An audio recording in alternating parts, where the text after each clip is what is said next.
Ayan, so for today's video guys, so may available na pala guys yung OWA e-card ID sa Meko Taipei.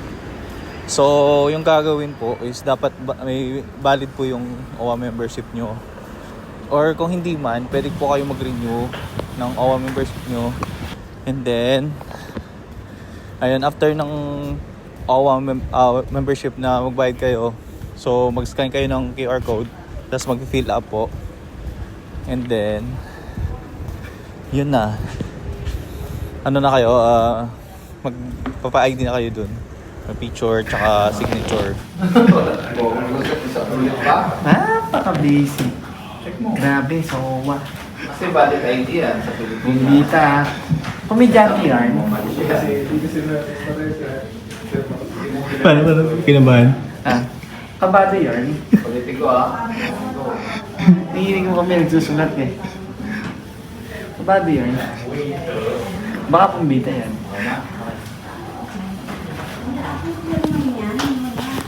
Sayang ang tato.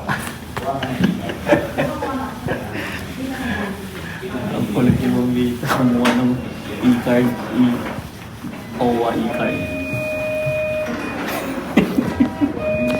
Ang tapin mo, boy.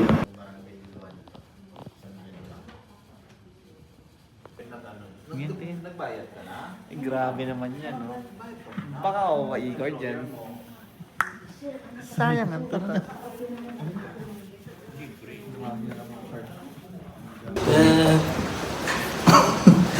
Ayan. Sirang cellphone.